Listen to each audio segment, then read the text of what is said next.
గాక. Praise the Lord. Hallelujah. ప్రభు యేసుక్రీస్తు నామమునకు ఘనత మహిమ ప్రభావములు కలుగును గాక.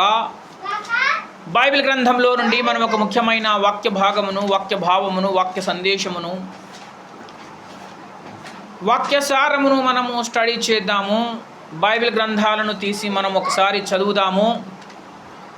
యాకోబు పత్రిక 3వ అధ్యాయము 13వ వచన భాగమును మనం చదువుదాము. బైబిల్ ఉన్నవారు దయచేసి వాక్యమును చూడాలి. దేవుని వాక్యమును చూసే కన్నులు దేవుడు మనకి ఇచ్చాడు కనుక మన కళ్ళతోటి వాక్యమును చూడాలి.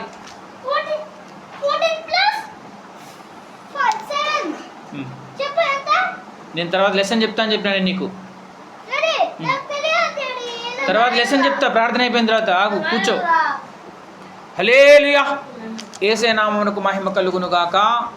యాకోబు పత్రిక 3వ అధ్యాయం 13వ వచన భాగమును మనము చదువుదాము. మీలో జ్ఞాన వివేకములు గలవాడెవడు? వాడు జ్ఞానముతో కూడిన సాత్వికము గలవాడై తన యోగ్య ప్రవర్తన వలన తన క్రియలను కనుపరచవలెను. చిన్న మాట ప్రార్థన చేద్దాం. వాక్యము కొరకు ఆత్మదేవుని, పరిశుద్ధాత్మ దేవుని సహాయము కొరకు మనం ప్రార్థన చేద్దాం. స్తోత్రం ప్రభువా, కృప కలిగిన మా తండ్రి పరిశుద్ధుడా, అయ్యా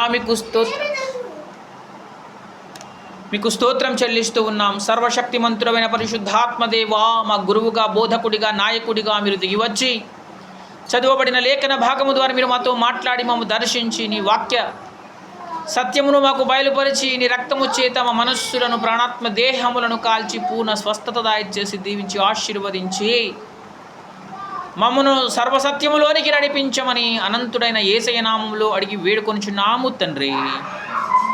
ఆమేన్. హల్లెలూయా. హల్లెలూయా. యేసయ్య నామమునకు మహిమ కలుగును గాక.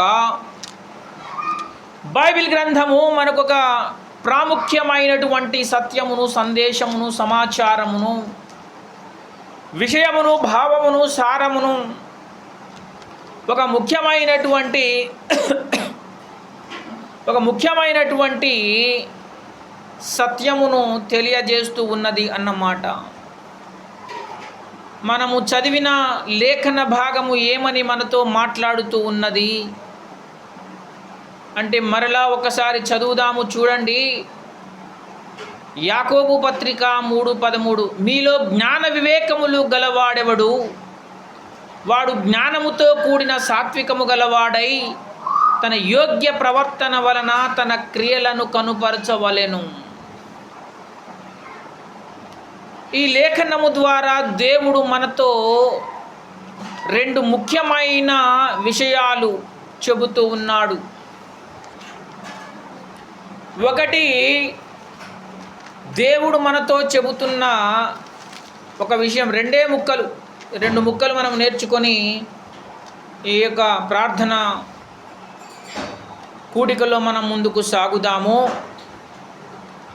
2 ముక్కలు ఏమిటి అనగా, ఒకటి జ్ఞానము.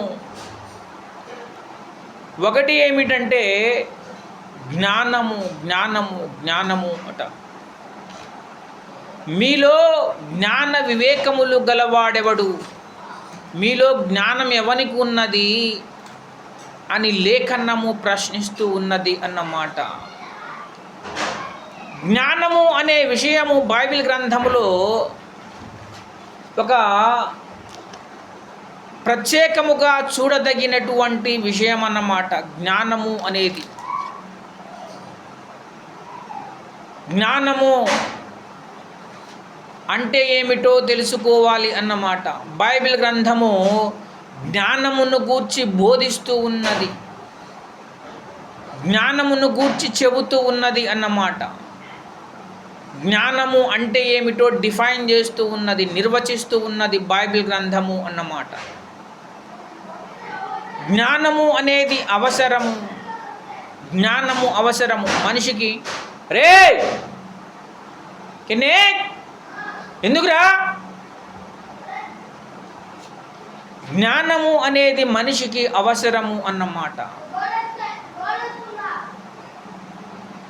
జ్ఞానము మనిషికి అవసరము. జ్ఞానము లేని వాడిని ఈ సమాజము గుర్తించదు, గౌరవించదు అన్నమాట. జ్ఞానము లేని వాడిని సమాజము లెక్క చేయదు. జ్ఞానం ఉండాలి. జ్ఞానము ఉంటేనే అనేక పనులను చేయడానికి అవకాశం అనేది ఉంటుంది అన్నమాట. ఈ లోక జ్ఞానము అనేది ఉన్నది. ఈ లోకంలో కూడా జ్ఞానం అనేది ఉన్నది అన్నమాట. ఈ లోక జ్ఞానమును దేవుడు వెర్రితనముగా చేసి ఉన్నాడు కదా అని లేఖనము చెబుతోంది. ఈ లోక జ్ఞానము దయ్యముల జ్ఞానము వంటిది అట బైబిల్ చెప్పేటువంటి విషయం అన్నమాట. ఈ లోక జ్ఞానం ఉన్నది. ఏమిటి ఈ లోక జ్ఞానము? ఈ లోక జ్ఞానము అనేది ఏమిటి అనగా,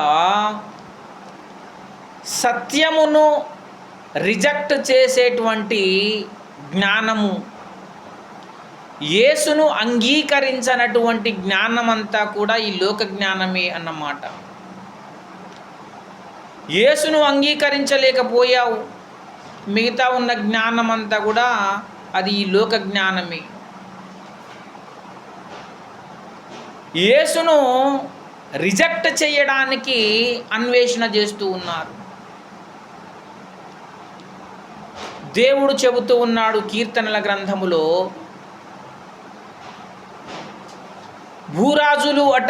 భూరాజులు ఆయన అభిషిక్తునికి వ్యతిరేకముగా తయారయ్యారు అట.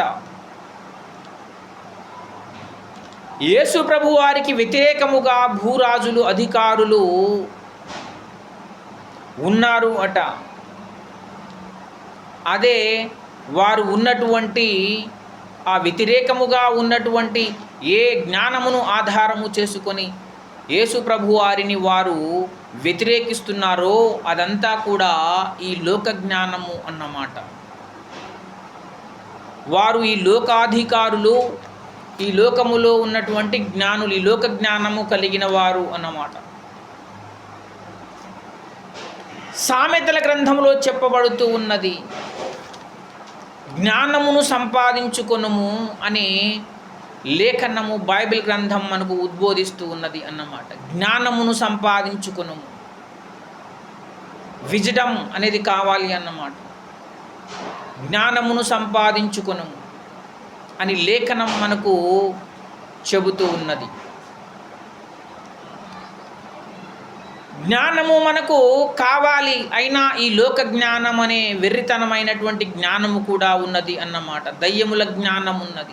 ఈ విచక్షణ ఉండాలి. యేసు ప్రభు వారిని వెంబడించే వ్యక్తికి ఉండవలసినటువంటి విచక్షణ ఈ లోక జ్ఞానానికి, పరలోక జ్ఞానానికి మధ్య ఉన్నటువంటి డిఫరెన్స్ ఏమిటో తెలియాలి అన్నమాట. మీలో జ్ఞాన వివేకములు గలవాడెవడు అన్నాడన్నమాట దేవుడు ఈ లేఖనము ద్వారా. ఏమి జ్ఞానం అది? ఈ లోక జ్ఞానము కాదు.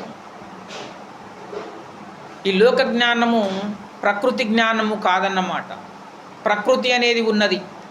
ఈ ప్రకృతి జ్ఞానం కెమికల్ రియాక్షన్స్ గురించి ఏదైనా ఒక కాన్సెప్ట్ టాపిక్ని కనుక, ఒక డెఫినేషన్ కనుక, ఒక ప్రిన్సిపల్ని కనుక చెబితే నోబెల్ ప్రైజ్ ఇస్తారన్నమాట. నోబెల్ బహుమతి ఇస్తారు.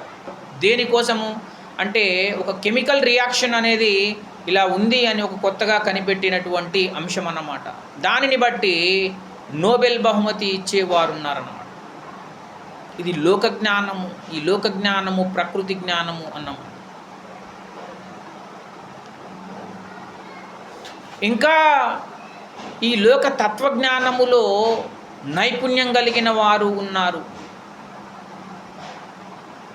ఈ లోకపు తత్వజ్ఞానము చేత మిమ్మను ఎవరైనాను చెరపట్టుకొని పోవారెవరైనా కలరేమో అని జాగ్రత్తగా ఉండుడి అన్నాడనమాట దేవుడు. ఈ లోకపు ఏమి జ్ఞానము?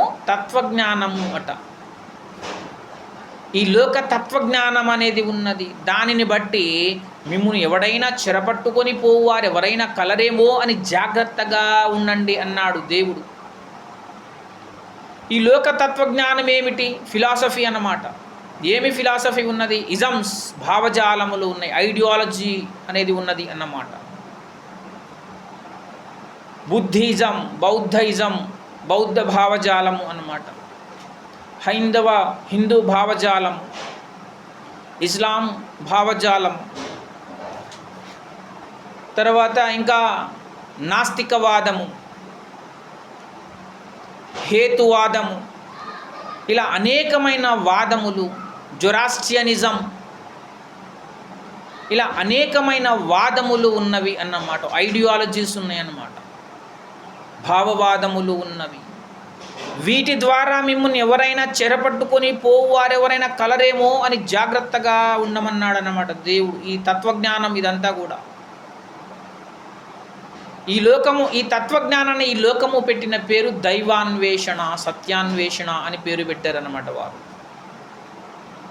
ఈ తత్వజ్ఞానమునకు వారు పెట్టిన పేరు దైవాన్వేషణ, సత్యాన్వేషణ అని పేరు పెట్టారు. అనేక రకాలైనటువంటి భావజాలను అభివృద్ధిపరచి సత్యదేవునికి విరోధముగా తయారు చేయడం మనుషులను పనిగా పెట్టుకున్నారన్నమాట. సత్యదేవుడైన యేసు ప్రభు వారికి విరోధముగా, యెహోవాకును ఆయన అభిషిక్తునికి ఈ భూరాజులు వ్యతిరేకముగా ఉన్నారు అని కీర్తనల గ్రంథములో లేఖనము చెబుతూ ఉన్నది అన్నమాట. ఈ తత్వజ్ఞానం అంతా కూడా యేసు ప్రభు వారిని వ్యతిరేకించడానికి ఉపయోగిస్తూ ఉన్నారన్నమాట. అదే ఈ లోక జ్ఞానము. ఈ లోక జ్ఞానము దయ్యముల జ్ఞానము వంటిది అన్నమాట. అయితే మనం ఒకసారి అవలోకనము చేద్దాము. సృష్టి జరిగినప్పుడు ప్రారంభములో ఆదాము హవ్వలు అనేటువంటి ఇద్దరు మనుషులు జ్ఞానము కలిగిన మనుషులు అన్నమాట. ఆదాము మహాజ్ఞాని, భూజంతువులన్నిటికీ పేర్లు పెట్టాడన్నమాట. అన్నిటికీ పేర్లు పెట్టాడు. ఎంత జ్ఞానం ఉండాలి, పేర్లు పెట్టే జ్ఞానము దేవుడిచ్చాడన్నమాట. ఆదాము చాలా జ్ఞాని అయిన వాడు అన్నమాట, ప్రవక్త. హవ్వమ్మ, ఆదాములు ఇద్దరు కూడా జ్ఞానవంతులైన మనుషులు. దేవుడు అజ్ఞానులను తయారు చేయలేదు, జ్ఞానవంతమైన వారిని ఇద్దరిని కూడా ఆదాము హవ్వలను దేవుడు సృష్టించాడు అన్నమాట. అయితే ఆదాము హవ్వలు ఇద్దరు కూడా తమ జ్ఞానమును పోగొట్టుకున్నారు, తమ మహిమను పోగొట్టుకున్నారు అన్నమాట. పరలోకపు బంధాన్ని పోగొట్టుకున్నారు వారిద్దరూ కూడా. ఎందు కారణముగా అంటే సాతాను మోసము చేయుట ద్వారా, సాతాను చేత మోసపోబడి ఆదాము హవ్వలు ఇద్దరూ కూడా పాపములో ప్రవేశించి పాపమును చేసి మరణమును ఈ లోకములోనికి వచ్చేటట్టు వారు దేవునికి వ్యతిరేకముగా పాపము చేశారు అన్నమాట. జ్ఞానమును చెరిపివేసుకున్నారు. వారికి ఉన్న పరిశుద్ధమైన జ్ఞానము, పవిత్రమైన జ్ఞానమును చెరిపివేసుకున్నారు. ఎఫెసీయులకు రాసిన పత్రిక మనకు చెబుతూ ఉన్నది, మనమందరము విశ్వాస విషయములోను దేవుని కుమారుని గూర్చిన జ్ఞాన విషయములోను ఏకత్వము పొంది సంపూర్ణ పురుషులమగు వరకు ఆయన ఇలాగూ నియమించను అని చెబుతూ ఉన్నది అన్నమాట. మనం ఏం కావాలట? విశ్వాస విషయములోను దేవుని కుమారుని గూర్చిన జ్ఞాన విషయములోను ఏకత్వము పొంది యేసుకున్నంత జ్ఞానము మనకు రావాలి అట. అది దేవుని యొక్క ఉద్దేశము, దేవుని చిత్తము అన్నమాట. దేవుని చిత్తం ఏమిటి అంటే మనము యేసయ్యకు ఉన్నటువంటి జ్ఞానము మనకు రావాలి అట. ఆదాము హవ్వలకు ముందు ఏమున్నది? పాపము చెయ్యకముందు ఏమున్నది? పరిపూర్ణమైన జ్ఞానం ఉన్నది. దేవుని కుమారుని గూర్చిన జ్ఞానము ఆదాము హవ్వలు ఇద్దరుకు కూడా పరిపూర్ణముగా ఉంది అన్నమాట. అలా పరిపూర్ణమైన జ్ఞానము కలిగిన ఆదాము హవ్వలు ఇద్దరు కూడా పాపము చేసి అజ్ఞానములోనికి వెళ్ళిపోయారు. పాపము చేసి తమ జ్ఞానమును చెరిపివేసుకున్నారు.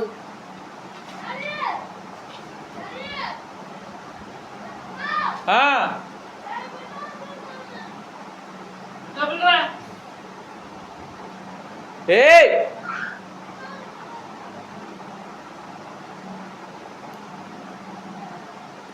ఆ విధముగా ఆదాము హవ్వలు ఇద్దరు కూడా తమ జ్ఞానమును చెరిపివేసుకొని తరువాత వారు దేవుని చేత శపించబడ్డారు అన్నమాట. అలా పాపములో పడిపోయినటువంటి ఆదాము హవ్వల యొక్క సంతానమే ఈ మానవ జాతి మొత్తము కూడా అన్నమాట. ఆదాము హవ్వల సంతానం అంతా కూడా అజ్ఞానులే అన్నమాట. వాళ్ళు అజ్ఞానులు, ఆదాము హవ్వలు, వాళ్ళకు పుట్టిన పిల్లలు కూడా అజ్ఞానులే. ఎందుకు? పాపము కారణముగా వీరు అజ్ఞానముగా మారిపోయారు.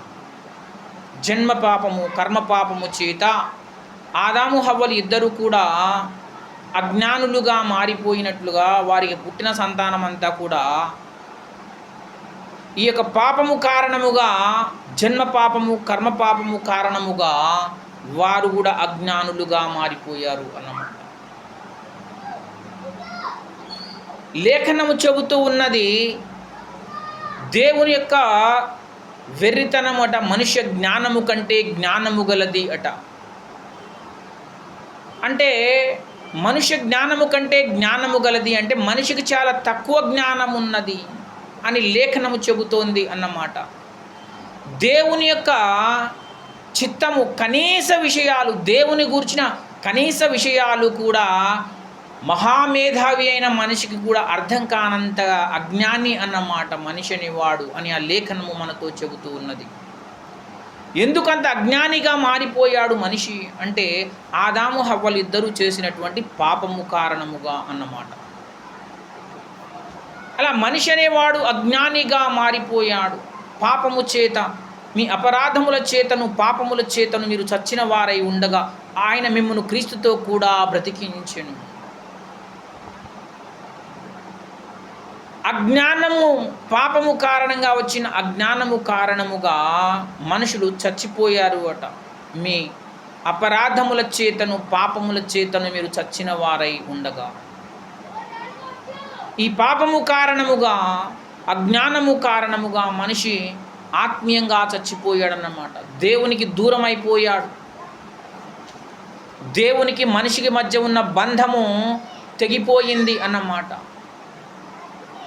దేవుడు మనుషులను విడిచిపెట్టేశాడన్నమాట. ఆదాము హవ్వలు ఇద్దరిని వెళ్ళగొట్టేశాడు, ఇంట్లో నుంచి వెళ్ళగొట్టేశాడన్నమాట ఆదాము హవ్వలు ఇద్దరిని కూడా.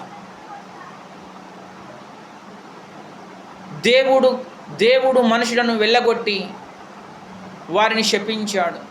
అక్కడి నుంచి మనిషికి దేవునికి మధ్య అగాధము, దూరము అనేది వచ్చిందన్నమాట. దేవుడు కనబడకుండా, మనుషులకు కనబడకుండా పరలోకానికి ఆరోహణమైపోయాడు. దేవుడు మనుషులకు కనబడడం మానేశాడన్నమాట. ఆదాము హవ్వలకు కనబడడం మానేశాడు. ప్రతిరోజు ఆదాము హవ్వలిద్దరికీ కూడా దేవుడు కనబడేవాడు, మాట్లాడేవాడు. ప్రత్యక్షంగా దేవుని చూడాలి, దేవుడు కనబడడు అనేటువంటి భావము వాళ్ళకి లేదన్నమాట. అసలు ప్రారంభములో పాపము జరిగిన తర్వాత అసలు దేవుడు కనబడడం అంటేనే ఒక పెద్ద గొప్ప సంగతి అయిపోయిందన్నమాట. దేవుడు కనబడడం మానేశాడు మనుషులకు. రాను రాను దూరం పెరిగిపోయింది. దేవునికి మనుషులకు మధ్య దూరము పెరిగిపోయి బంధము తెగిపోయిందన్నమాట. దేవుడు పరలోకం నుంచి చూస్తూ ఉన్నాడట. దేవుని వెతకువారు కలరేమో అని ఆయన ఆకాశం నుండి తొంగి చూస్తూ ఉన్నాడట మనుషులను. ఆయన దూరం అయిపోయిన తర్వాత మనుషులకు దేవునికి దూరం అయిపోతే ఉండే వ్యధ, బాధ, వేదనలో నుంచి వచ్చినటువంటి అన్వేషణ అన్నమాట.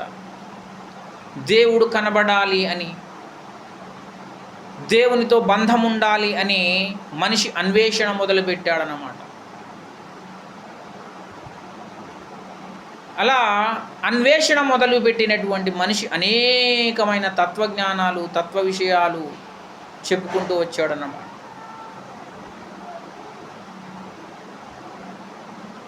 అలా మనిషి దేవునికి దూరం అయిపోయాడు. తరువాత దేవుడు దయామయుడు, ఆయన దయా సంకల్పము చొప్పున ఆయన మనుషులను మరలా తనతోటి బంధాన్ని ఏర్పరచుకోవడానికి, రీకనెక్ట్ అవ్వడానికి, దేవునితో మరలా సంబంధము కలిగి ఉండడానికి, ఏకమవ్వడానికి దేవుడు ఒక ప్రణాళిక చేశాడు అన్నమాట. హల్లెలూయా, హల్లెలూయా. యేసయ్య నామమునకు మహిమ కలుగును గాక. ఆ ప్రణాళిక పేరే దేవుని దయా సంకల్పము. దేవుడు ఒక ప్రణాళిక చేసి సంకల్పించి మనుషులను తనతో సమాధానపరుచుకోవాలి అనుకున్నాడన్నమాట. అజ్ఞాని అయిన మనిషి తను వెతకడము ద్వారా దేవుణ్ణి కనుగొనలేడు. అందుకే ఆ దయామయుడైన దేవుడే వచ్చి కనబడాలని ఆశపడుతూ ఉన్నాడు అన్నమాట. దేవుడే కనబడాలి అని ఒక ప్రణాళిక చేశాడు అన్నమాట. మనుషులకు ఆయనే కనబడాలి అనుకున్నాడు.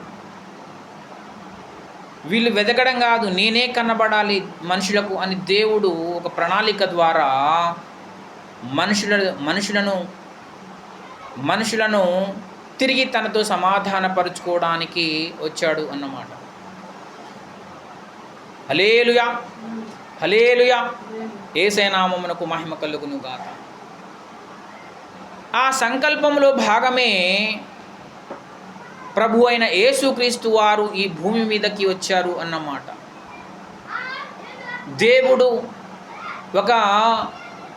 దేవుడు ఒక నియమమును ఇచ్చాడు అన్నమాట మానవ జాతికి. ఏమని నియమం ఇచ్చాడు అంటే, రక్తము చిందింపకుండా పాపక్షమాపణ కలుగదు అనే నియమమును మనుషులకిచ్చి తనతో సమాధానపరుచుకోవడానికి అవసరమైనటువంటి బంధాన్ని నెలకొల్పేటువంటి అవసరమైనటువంటి ప్రాసెస్ని దేవుడు ఏర్పాటు చేశాడు అన్నమాట. దేవునికి నరులకును మధ్యవర్తి ఒక్కడే ఆయన ప్రభు అయిన యేసుక్రీస్తు అన్నమాట. దేవునికి నరులకు మధ్యవర్తి ఒక్కడే, ఆయనే ప్రభు అయిన యేసుక్రీస్తు. యేసు ప్రభు వారు ఏ విధంగా మధ్యవర్తిత్వం చేశారు అంటే, రక్తము చిందింపకుండా పాపక్షమాపణ కలుగదు అని లేఖనము చెబుతోంది అన్నమాట. రక్తము చిందింపకుండా పాపక్షమాపణ కలుగదు. రక్తము ద్వారా పాపములకు పరిహారము కలగాలి. అది దేవుని చిత్తం. ఎలా జరుగుతుంది అంటే, ఏ విధముగా జరుగుతుందంటే, యేసు రక్తం ప్రతి పాపము నుండి మనలను పవిత్రులనుగా చేయును. యేసుక్రీస్తు రక్తము మన అజ్ఞానాన్ని తొలగిస్తుంది, మన పాపములను తొలగిస్తుంది, మన జన్మ పాపములను, కర్మ పాపములను తొలగిస్తుంది అన్నమాట. యేసుక్రీస్తు రక్తము ప్రతి అజ్ఞానము నుండి మనను విడిపించును అన్నమాట. ప్రతి పాపము నుండి, జన్మ పాపము నుండి, కర్మ పాపము నుండి మనను విడిపించును.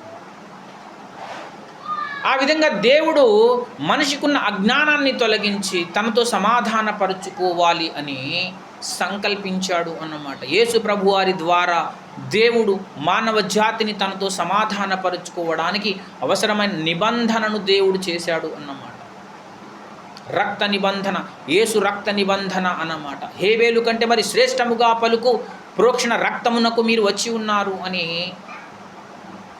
లేఖనము చెబుతూ ఉన్నది అన్నమాట. హేబేలు కంటే మరి శ్రేష్టముగా పలుకు ప్రోక్షణ రక్తము, యేసు రక్తం ప్రతి పాపము నుండి మనలను పవిత్రులనుగా చేయును. మనం పరిశుద్ధులమైన తర్వాత, పవిత్రులమైన తర్వాత మన లోపల ఉన్న జ్ఞానము పవిత్రమైన జ్ఞానము, పరిశుద్ధమైన జ్ఞానము అన్నమాట. పరిశుద్ధమైన జ్ఞానం ఉన్నది గనుక ఇప్పుడు మనం పవిత్రులమయ్యాము గనుక దేవునితో సమాధానపడ్డాము, దేవునికి దగ్గరయ్యాము, దేవునితో సంబంధం ఏర్పడింది అన్నమాట. మనం దేవుని పిల్లలమయ్యాము, మనకు దేవుని పిల్లలయ్యే అధికారం వచ్చింది అన్నమాట.